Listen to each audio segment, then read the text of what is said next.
Hoy quisiera ir terminando, digamos, con Descartes, haciendo una referencia a las terribles consecuencias que esa propuesta de Descartes tuvo en el ámbito de la antropología, en el ámbito de la concepción del hombre. Creo que todos hemos entendido ya que la visión, digamos, cartesiana del ser humano, pues empieza con que soy una sustancia pensante e inextensa, lo que él denominó la res cogitans, ¿verdad? Esa cosa que tiene pues la función, la característica de generar pensamiento, que fue, digamos, una de esas verdades evidentes y ciertas que él andaba buscando, ¿verdad? Es decir, a través de la llamada duda metódica, pues llegó al descubrimiento del si pienso, luego soy. Si pienso, luego existo, ¿verdad? Es decir, una cuestión tan obvia, tan evidente como él quería, pero también muy, muy cierta, ¿verdad? Porque incluso si pienso que no estoy pensando, lo que estoy haciendo de todos modos es pensar. Pero obviamente, digamos, esta sustancia pensante, esta sustancia inextensa, esta cosa que genera pensamiento, pues no es el único elemento porque Descartes, pues, enfatiza también lo corporal, lo físico, lo biológico y lo material. En este caso, pues estamos hablando de la res extensa, de esa cosa que se caracteriza por ocupar un lugar en el espacio, ¿no?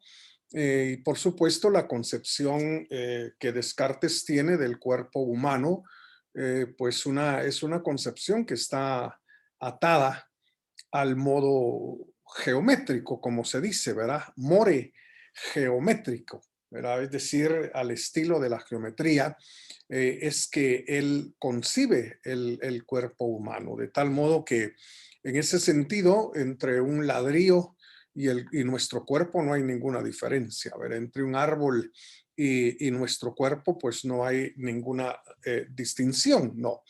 Ahora, es, digamos, una cuestión que desde la época de la filosofía griega se había venido dando, y me refiero fundamentalmente al dualismo antropológico.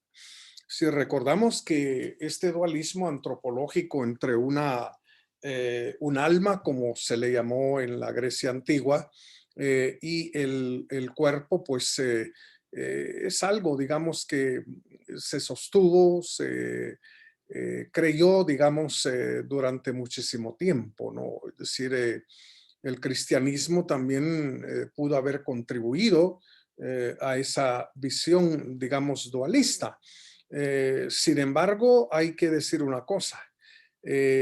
Nunca había existido un dualismo como el dualismo propuesto por Descartes. Este es un dualismo realmente nuevo, un dualismo que no se había dado nunca en la historia de la filosofía y del pensamiento occidental. Y decimos esto porque la propuesta, digamos, de Descartes es que ambas sustancias, digamos, la pensante y la extensa, pues la verdad es que simplemente coexisten, ¿verdad? De hecho, existen de una manera separada, no hay ninguna relación de la una sobre la otra, ¿no?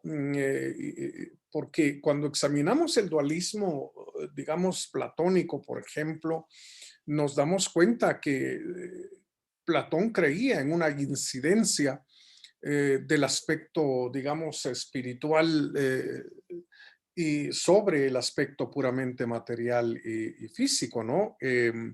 Hay varias metáforas, digamos, en la obra de Platón que hablan de que el ideal realmente para Platón era que el alma tuviera una supremacía, digamos, sobre el cuerpo, ¿no?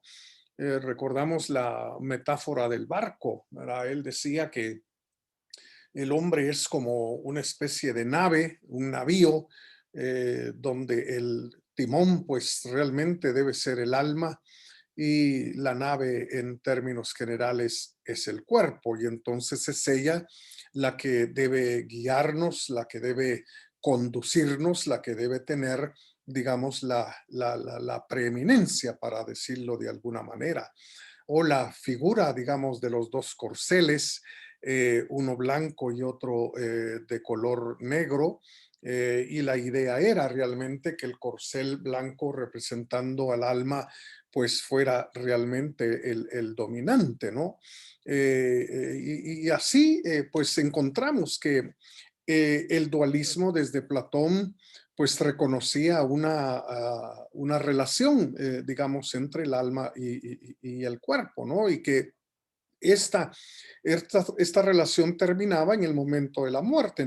Entonces sí se daba una total separación, pues era el cuerpo degradándose, y el alma, pues si se tenía un interés por el mundo de las ideas, pues regresaría al topos Uranus, al mundo de las esencias de donde había caído en un momento.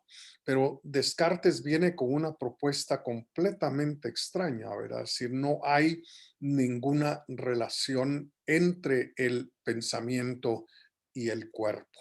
Bueno, esto definitivamente generó ya en su momento una serie de cuestiones, una serie de interrogantes, sobre todo relacionadas con la acción humana, es decir, cómo se puede explicar la acción humana con un dualismo tan grosero, digamos, como este, con una separación absoluta, digamos, entre el pensamiento y nuestro cuerpo. Y recordamos que precisamente cuando Descartes repara en ese gravísimo problema, se saca de la manga la existencia de los llamados por él espíritus animales, ¿verdad? Es decir, que se supone, o él suponía, que eran ciertas sustancias, porque así les llama, ciertas sustancias que flotaban en el torrente sanguíneo y que pues a nivel de la hipófisis craneal, pues se llegaba a establecer hasta cierto punto una relación entre los deseos, los pensamientos, los propósitos, los fines y el cuerpo humano, pues tendiente, digamos, esta última propuesta a resolver el gravísimo problema en que había caído Descartes en relación con la acción humana. Pero lo cierto es que ese asunto de los espíritus animales no constituyó ninguna buena solución, ninguna buena respuesta, digamos, a la pregunta sobre la acción humana, sencillamente porque él había dejado establecido, digamos, como lo vimos, que solamente hay dos sustancias, la sustancia pensante y la sustancia extensa, no hay nada más. Pero ahora sale, digamos, con que los espíritus animales no son ni chicha ni limonada, o más bien quieren ser chicha y también limonada. ¿Por qué? Porque, digamos, por una parte son cosas materiales, ¿verdad?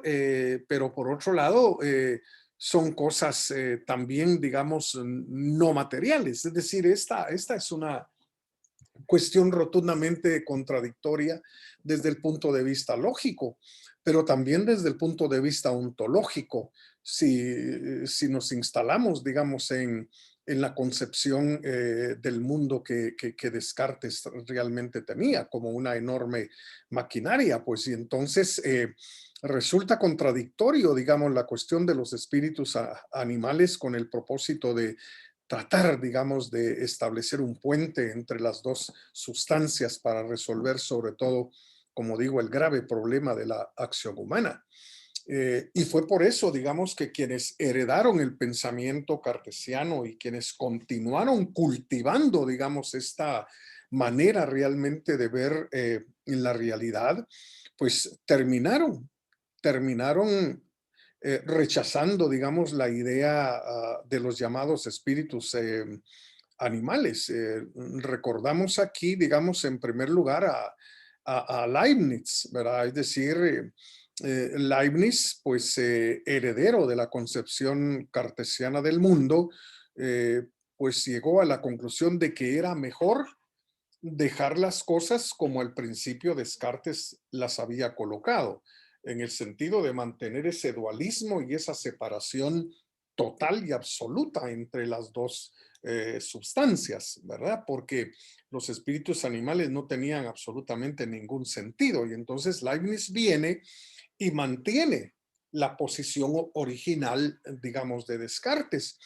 Y para tratar de explicar el fenómeno de la acción humana, recurre a lo que en el pensamiento de Leibniz se conoce como la armonía preestablecida.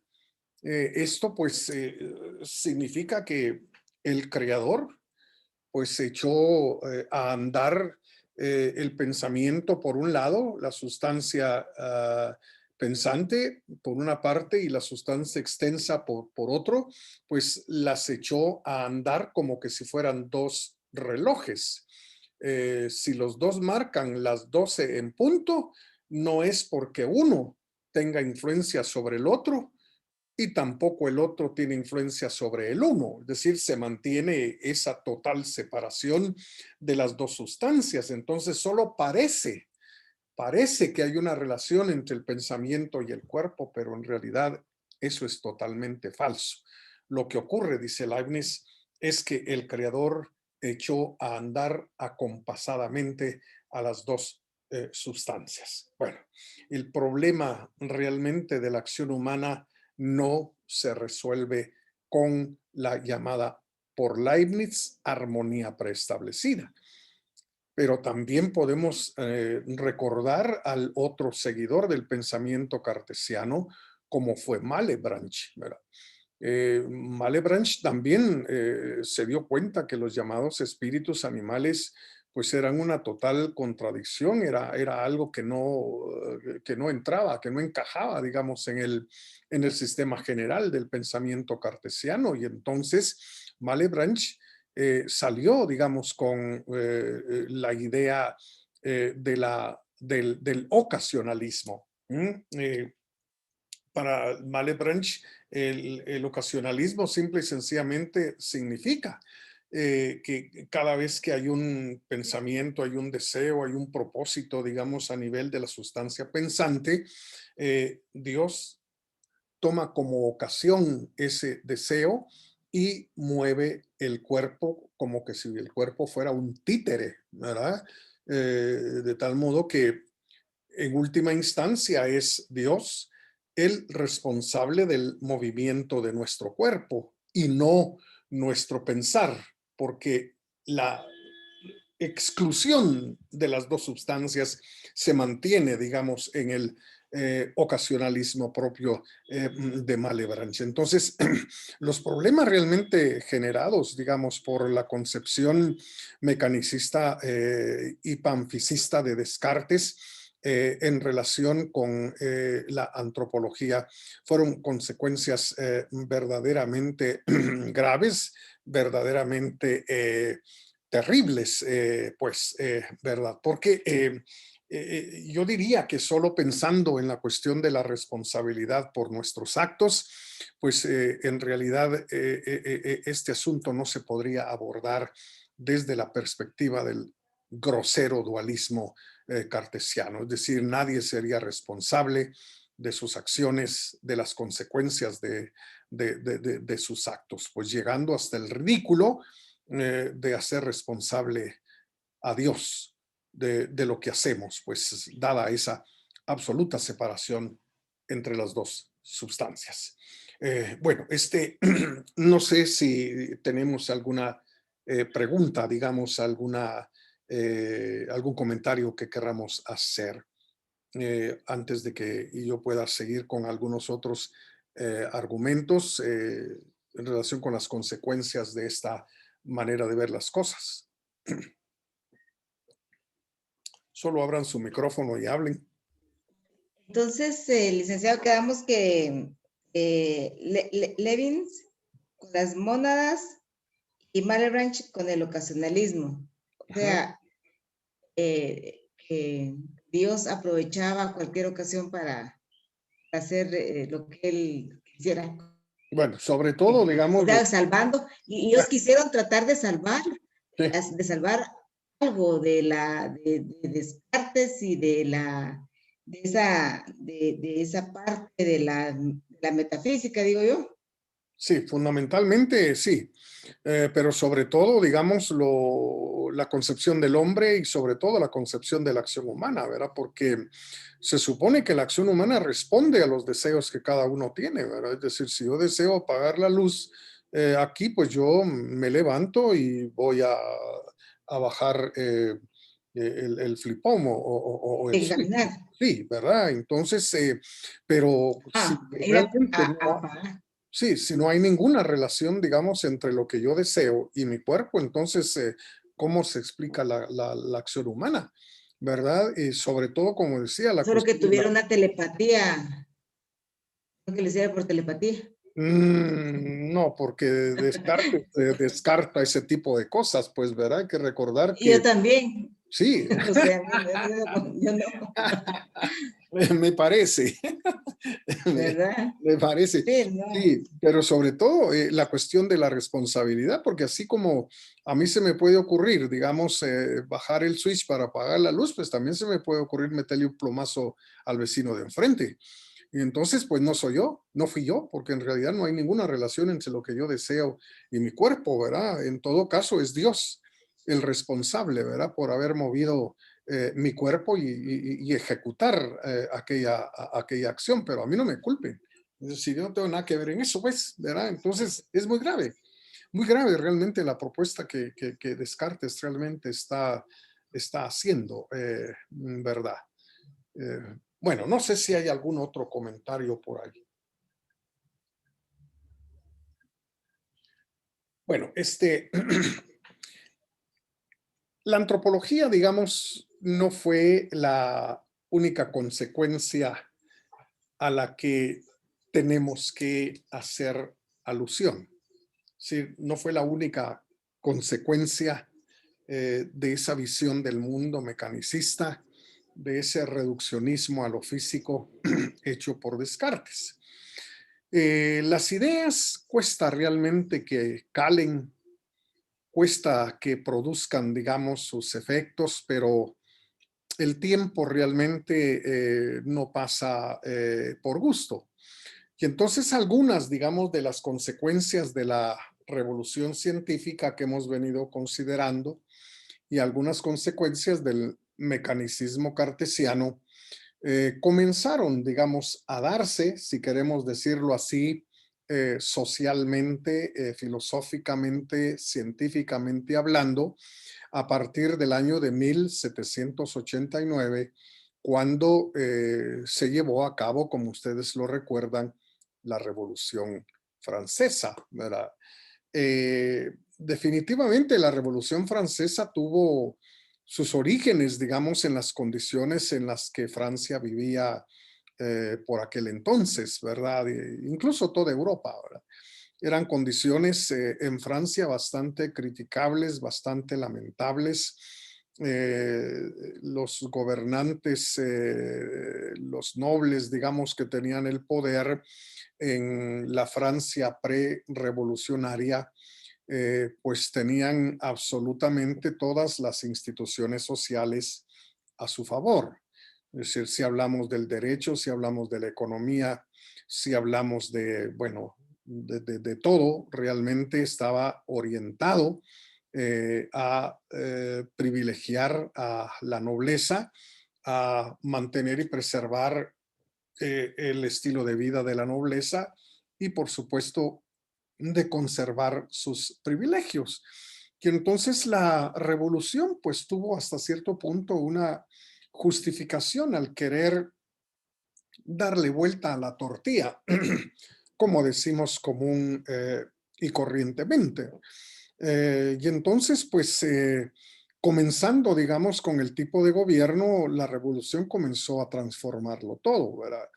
Es decir, se salió de un gobierno autocrático, monárquico, principesco, a un gobierno pues democrático, ¿no? Y a partir de ahí pues la democracia prendió como un reguero de pólvora hasta el día de hoy, podríamos decir.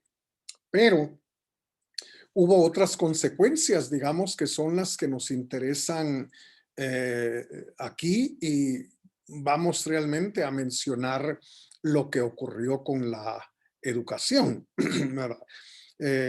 Recordemos que antes de la Revolución Francesa, eh, todo aquel que se había procurado una educación, digamos, a nivel, bueno, superior, había cumplido, digamos, con un pensum que tenía que ver con el trivium y el quadrivium, es decir, una serie, digamos, de materias que había definitivamente que cursar, empezando, digamos, con la lógica, siguiendo con la retórica como el arte del buen hablar, eh, continuando, digamos, con la historia, aunque no existía, digamos, todavía la historia como ciencia, pero sí era necesario conocer el pasado, digamos, ¿sí? La historia, pero también, digamos, se le daba énfasis a la filosofía. Es decir, la gente educada realmente había tenido una formación muy, muy, muy importante y muy seria en el ámbito de la filosofía. Por supuesto, el estudio de las lenguas clásicas, ¿verdad? Es decir, una persona estudiada, pues conocía el griego, conocía el latín, y por supuesto se le daba énfasis a la literatura, ¿verdad? La literatura clásica sobre todo. ¿Verdad? Y a los clásicos pues había que leerlos en su lengua original, en el latín o en el griego, ¿verdad? Y entonces era una educación que podríamos denominar aquí en las humanidades clásicas, como se les suele llamar, digamos, hasta el día de hoy. Pero la revolución trajo también un cambio y una transformación verdaderamente grande en la educación. Al frente, digamos, de el cambio, digamos, en la educación, estuvo Condorcet, de quien tendremos que volver a hablar y volver a mencionarlo en uno de estos días. Entonces fue Condorcet que a pesar, digamos, de haber sido finalmente despreciado por sus compinches revolucionarios y perseguido como un enemigo, sin embargo, su proyecto educativo lo aprovecharon muy bien, ¿verdad? Igual otras cuestiones que vamos a mencionar, como dije, y por lo que tendremos que regresar un poco al pensamiento de Condorcet en algún momento, pero digamos, en cuanto a la educación se refiere, 5 años después del triunfo de la revolución, en el año de 1794, se creó el que se conoce, digamos, hasta el día de hoy como el Politécnico de París, la École Polytechnique, ¿verdad? La idea realmente que había detrás de la creación y la fundación de la primera escuela politécnica de la cual tenemos noticia, que fue precisamente de 1794 en París. Bueno, hay que aclarar primero que cuando se habla de politécnica no se está refiriendo a nada militar, ¿verdad? Es decir, hoy en día, pues esa es la idea que ha quedado, de que la escuela politécnica pues es un centro donde se entrenan soldados, militares, en fin, pero la idea original realmente no era esa, ¿verdad? La idea era la de generar técnicos, así en una sola palabra, pues, ¿verdad? Y entonces la idea era romper rotundamente con las humanidades clásicas. El proyecto educativo de la revolución llegó a la conclusión de que las humanidades no servían para nada, ¿verdad? O sea que esto no es una cosa nueva, ¿verdad? Es decir que la filosofía no sirve para nada, que la historia tampoco, que leer literatura y peor de gente que ya murió hace siglos, pues tampoco tiene ningún sentido. Es decir, las humanidades no sirven para nada, ni el arte, ni la filosofía, ni la literatura, ni la lógica, ni nada de eso. Es basura, ¿verdad? Entonces, la idea realmente que se tenía era la de generar estudios eminentemente científicos, ¿verdad? Es decir, estudios que no se detuvieran en las especulaciones como se había hecho hasta antes de la revolución, sino que se comenzara realmente a eh, formar y a graduar individuos con un conocimiento científico técnico lo mejor que fuera posible. Y entonces, realmente si de algo fue culpable la Revolución Francesa fue de la muerte y por la muerte de las humanidades en el sistema educativo francés, ¿verdad? Precisamente en el contexto, digamos, de esta escuela politécnica fue que Augusto Comte se formó. No logró terminar del todo sus estudios, pero se formó realmente allí y fue en ese contexto donde Augusto Comte pues empezó a generar la sospecha en relación con la filosofía, ¿verdad? Comenzó a desarrollar pues una actitud de rechazo y de crítica a la filosofía, cosa que también vimos que había surgido con Descartes, ¿verdad? Es decir, Descartes fue un gran desilusionado de la filosofía. Entonces fue precisamente en el Politécnico de París donde Comte se formó, donde Comte estudió y donde posteriormente ejerció también la docencia, ¿verdad? Es decir, durante unos buenos años, Augusto Comte ejerció la docencia allí.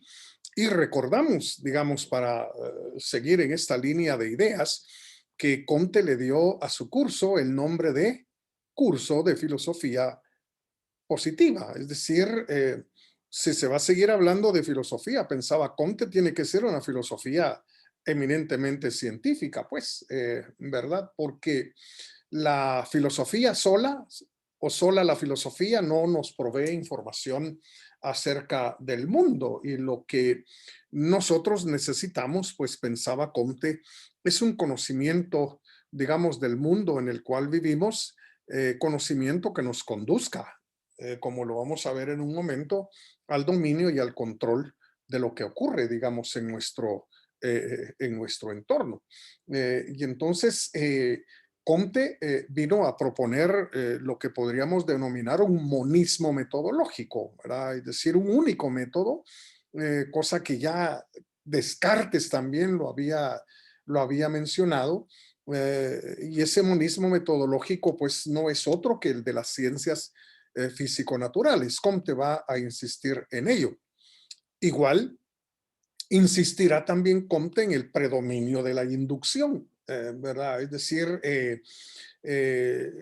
un rechazo, en otras palabras, a todo tipo de teorías y de propuestas que no se basaran en la experiencia empírico sensorial, ¿verdad? Entonces, tenemos que empezar a ocuparnos, digamos, del pensamiento de Augusto Comte. Pero ahí tenemos, pues, un momento muy importante en la historia del pensamiento occidental en cuanto a la educación se refiere, momento en el cual, pues, se dejaron de lado las humanidades por considerarlas rotundamente inútiles. O sea que lo que está sucediendo, digamos, en el momento actual no es nada nuevo. Sí, yo creo que hemos estado asistiendo desde hace ya algunos años a la desaparición de las humanidades en el contexto de las universidades, sobre todo guatemaltecas, ¿verdad? No es nada, como dijera, nada saludable, pero efectivamente así es, ¿verdad? Incluso hay universidades en nuestro país donde la filosofía no tiene ningún tipo de presencia, ni la literatura, ni nada de eso, pues, ¿verdad? Si las humanidades están fuera por considerar que lo que importa es la tecnología, lo tecnológico, el conocimiento que de alguna manera nos va a permitir, digamos, el dominio y el control de lo que ocurre en nuestro alrededor. Incluso yo he escuchado a rectores universitarios, no voy a decir de qué universidades aquí en Guate, pues decir que sencillamente las humanidades no sirven para nada, que lo que necesitamos realmente es pura tecnología, ¿verdad? Entonces, no es nada absolutamente nuevo. Entonces, empecemos a ocuparnos, digamos, de ese heredero directo de la revolución científica y de la visión mecanicista del mundo que fue Augusto Comte. Como dije, el tiempo es importante para que las ideas tengan una influencia determinante y entonces Descartes había muerto en 1650. Augusto Comte lleva a cabo su labor educativa en el Politécnico de París entre los años de 1830 y 1842, ¿verdad? Sí, estamos hablando de casi 200 años, digamos, de diferencia, pero es cuando empieza a recogerse los frutos, digamos, de la revolución científica y de la visión mecanicista de la realidad. Entonces estamos, como dije, con un autor que vivió desde los últimos 2 años del siglo XVIII hasta un poco después de pasada la primera mitad del siglo XIX, fallecido en 1867. Y aquí vamos a recordar algo de lo que ustedes ya han estado leyendo, eh, como es la idea, la propuesta de la llamada ley de los tres estados. ¿Por qué llamarle ley? Una razón. La palabra ley estaba muy de moda.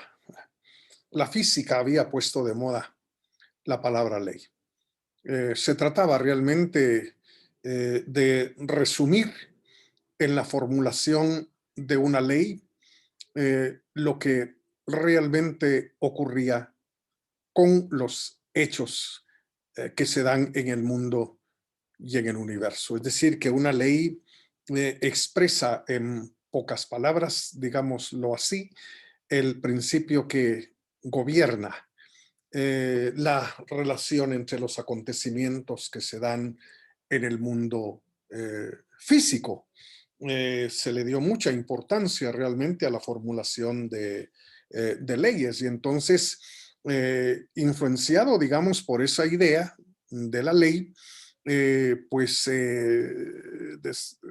Comte no duda, digamos, en llamarle a esto que se le ocurre sobre el pensamiento humano, en llamarle una ley, algo que era completamente inevitable, algo que tenía que suceder y algo que tiene que sucederle también a cada uno de los seres humanos en particular. Yo diría realmente que la palabra ley ha sido abusada hasta el día de hoy. Hubo muchos que abusaron de la palabra ley. Marx fue uno de ellos, ¿verdad? Es decir, al hablar de las leyes de la materia que gobiernan la historia, pues Marx no hizo sino también emplear esa terminología que, si bien es cierto, funcionaba de una manera, pues, como dijeran, bueno, funcionaba, simplemente funcionaba en el ámbito de la física, pues tanto Comte como Marx, pues utilizaron, digamos, el concepto de ley para vender sus ideas y para vender sus propuestas, ¿verdad? Incluso el día de hoy uno puede escuchar conferencias con el título de las leyes del éxito, ¿verdad? Ojalá hubiera leyes del éxito, hombre. Entonces ya solo con cumplirlas uno no fracasaría nunca, digamos, en la vida, ni en las inversiones, ni en sus negocios, ni nada, pues, ¿verdad? Y entonces ha habido pues un terrible abuso de la palabra ley. Entonces aquí tenemos a uno de los primeros en abusar de ese concepto, hablándonos de la llamada ley de los tres estados, que fueron estados, según Comte, a través de los cuales pues el pensamiento humano tuvo que pasar, ¿verdad? Porque no es un asunto de la voluntad humana, no es un asunto de ensayo y error, digamos, de parte de los hombres o de parte de la humanidad, sino es una ley simplemente que gobierna y controla el proceso o los procesos a través de los cuales el pensar humano ha ido atravesando. Y se trata, por supuesto, de una ley aplicable por completo a la humanidad, pero también aplicable a cada uno de nosotros. Es decir, que lo que la humanidad sufrió a lo largo de miles de años, desde su primera etapa de pensamiento hasta la última etapa de pensamiento, cuando Comte está viviendo, pues es algo que cada uno de nosotros también tiene que repetir o ver repetido en su propia experiencia individual, ¿verdad? Es decir, hay un momento, podríamos decir así, en que siendo niños, pues creemos en brujas y creemos en gnomos y creemos en Santa Claus y creemos, bueno, en tantas cosas, pues, ¿verdad? En fantasmas y todo ese tipo de cosas, ¿no? Un pensamiento mágico, ¿no? Muy primitivo, pero luego, pues, en la edad juvenil, pues ya empezamos a poner en tela de juicio todo lo que se nos dice, todo lo que vemos, lo que observamos, en fin, etcétera. Es decir, comenzamos a emplear nuestra capacidad especulativa, pues, ¿verdad? De ahí las grandes alegatas de los padres con los hijos adolescentes, ¿verdad? Porque está en ese momento, en ese periodo de la capacidad especulativa llevada a sus más altos niveles, pues, ¿verdad? Para después entrar finalmente en la etapa de la vida madura, donde obviamente se supone que la experiencia y las vivencias pues nos han conducido a una actitud un poco más diferente y distinta. Entonces, la idea realmente es que los tres estados del pensamiento, pues no solo fueron atravesados por la humanidad, digamos, como un todo, como un conjunto, sino también se replican esos tres estados en la experiencia de cada quien individualmente. Y entonces, la idea realmente de Augusto Comte era que finalmente la humanidad había llegado a una última etapa que él denominó la etapa positiva, digamos, del pensamiento humano, el estado positivo del pensamiento humano, que es realmente un estado donde impera la ciencia, ¿verdad? Una mentalidad eminentemente científica, podríamos realmente decir.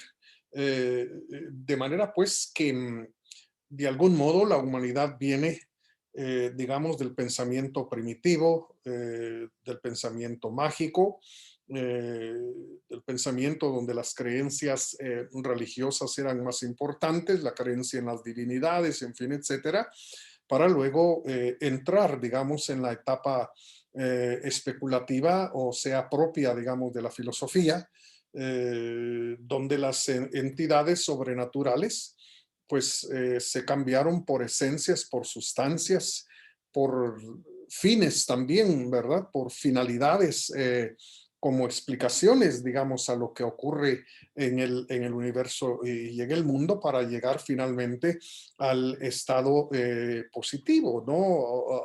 Al estado científico del pensamiento humano, que es precisamente la etapa en la que Comte está viviendo. Todos los que dividieron la historia humana, digamos, en etapas, todos terminan con la última, que es precisamente el momento en que ellos están viviendo. No importa realmente de quién se trate, ¿verdad? De Comte a Marx, todos. El último periodo, la última etapa de su visión de la historia es el momento que ellos están viviendo, ¿verdad? Es decir, aparte de lo que puedan decir acerca del futuro, como que si fueran profetas, ¿verdad? Ese es otro rollo.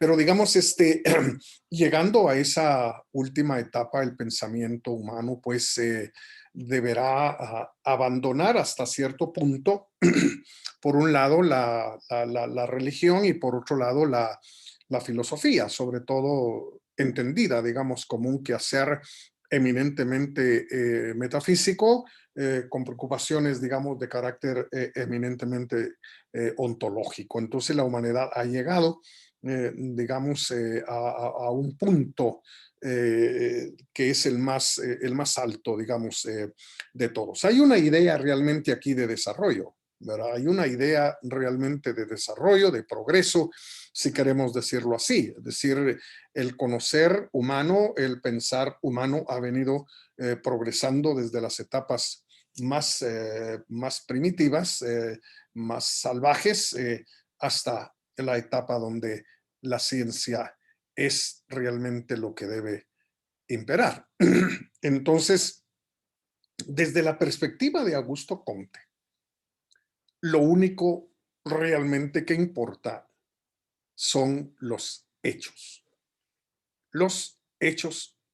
observados, lo que aparece definitivamente ante nuestros ojos, sin suponer que hay elementos que no aparecen ante nosotros. Es decir, eso hay que desecharlo.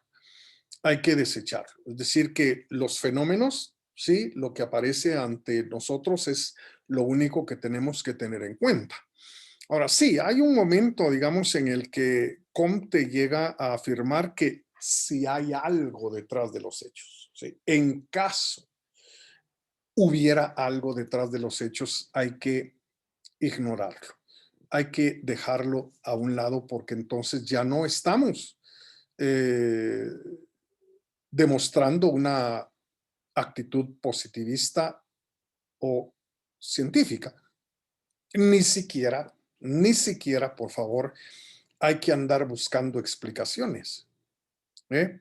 Porque tratar de buscar explicaciones aparte de lo que estamos viendo, pues es otra vez caer, digamos, en la trampa meramente especulativa de la metafísica y la filosofía en general. Esta es una diferencia muy importante, digamos, con el empirismo clásico, con el empirismo tradicional, tipo Locke, tipo David Hume, porque por lo menos, digamos, ni Locke ni Hume dejaron a un lado la cuestión de las explicaciones, ¿no? Sí, hay que observar los hechos son realmente fundamentales para el conocimiento que tenemos en nuestro intelecto, ¿verdad? Es decir, hay que recordar el principio empirista de que nada hay en el intelecto que no haya pasado primero por los sentidos. Entonces, se privilegia, digamos, los hechos aquí en el empirismo, pero no se olvida la idea de que esos hechos deben de tener alguna explicación. Una de ellas, por supuesto, es el principio de la causa y el efecto. Y aunque como lo recordamos, digamos, David Hume puso en tela de duda la existencia, digamos, del principio de la causalidad, llamándole simplemente una costumbre, ¿verdad? Llamándole simplemente un hábito, ¿verdad? Si estoy acostumbrado a ver que el fósforo encendido, pues hace arder el papel. Y el fósforo encendido hace arder el papel. Y bueno, tengo yo la costumbre de ver, pues, que una cosa sucede a la otra. Sin embargo, a pesar de esa crítica, ni Locke ni Hume abandonan pues la idea de que hay que buscarle explicaciones a los hechos. En el positivismo de Augusto Comte, las explicaciones no son tras lo cual debemos andar, sino simple y sencillamente tratar de establecer una relación, digamos, temporal en relación con lo que ocurre, digamos, en el mundo. Eso es todo. ¿verdad? Entonces, lo que realmente ocurre aquí es que se tiene la tendencia no a explicar, sino a describir, ¿verdad? Primero ocurre A y luego ocurre B. Es decir, ¿por qué? En realidad es una pregunta que no debe abordarse. Eso realmente no importa. Lo que interesa es que estamos describiendo los procesos tal como aparecen y como se nos dan ante nuestros sentidos. Y entonces tiene lugar, digamos, la formulación de leyes que tienen un carácter general, porque se supone, digamos, que los hechos se van a seguir comportando siempre de la misma manera. En este mundo comtiano, que es una verdadera máquina, según lo había propuesto Descartes, pues no hay sitio para que las cosas sean de manera diferente, de manera distinta, ¿verdad? Es decir, en nuestra computadora o en nuestro celular nosotros esperamos siempre, ¿verdad? Que una tecla, que un toque, pues genere un determinado hecho, ¿verdad? Imprimir una página, hacer aparecer una letra, un símbolo, en fin, si no esperamos sorpresas, pues es decir, esto está perfectamente establecido de antemano. Todo lo que ocurre y tiene que ocurrir está ya establecido, previsto, digamos, de antemano y no hay lugar realmente para casualidades aquí. No hay lugar para sorpresas de ninguna clase y entonces se supone que la descripción que las leyes realmente hacen en relación a los hechos son de carácter general porque los fenómenos no van a cambiar, ¿verdad? Y por supuesto, Comte también suponía que la observación de los hechos, el establecer, digamos, una descripción de los mismos y elevar esa descripción al carácter de ley, iba a proporcionarle al pensar humano el poder para predecir, para anticiparse al futuro. Estamos aquí, obviamente, digamos, ante los orígenes realmente del pensamiento científico.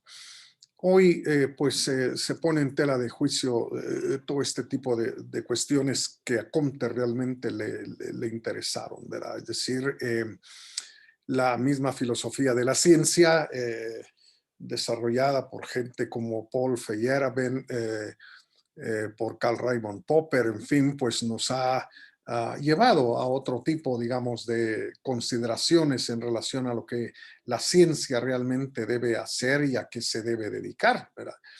Entonces, por ejemplo, la predicción es totalmente rechazada por Karl Popper, ¿verdad?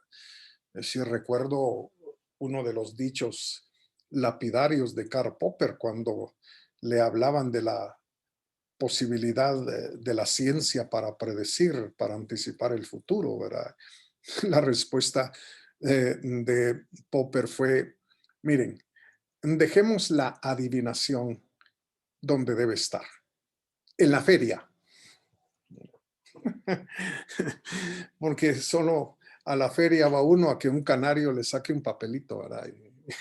Y le adivine el, el porvenir. Entonces, digamos, pues para los científicos, perdón, para los filósofos de la ciencia el día de hoy, estas cosas son discutibles, pero en su momento, digamos, a mediados del siglo XIX, resultó, digamos, muy importante el que el conocimiento científico pudiera anticiparse al futuro. Otra vez, descansando en que el mundo es una máquina, un mundo que como máquina no va a generar sorpresas, que no da lugar para casualidades de ninguna, ocurrencias de ninguna naturaleza, ¿no? Entonces, la capacidad de predecir era también una de las características del pensamiento positivo. Y finalmente, por el día de hoy, Comte también afirmaba y defendía la idea de que conocer equivale a controlar.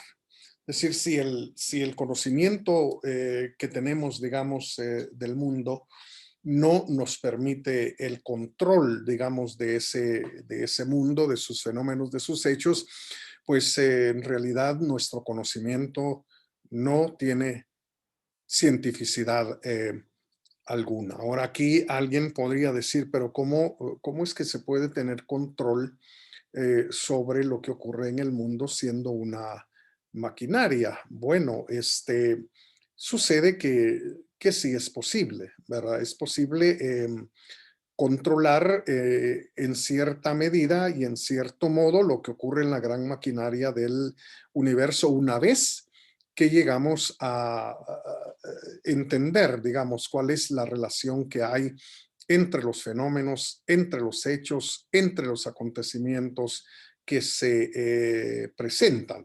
Es decir, no es un control como dijéramos, en el que nosotros podemos hacer lo que nos da la real gana, porque no es así. Es decir, algunos resultados vamos a tener, digamos, pero esos resultados deben estar amarrados y atados siempre a esas relaciones que se dan entre los hechos, que son totalmente independientes de nuestro querer, independientes de nuestra voluntad.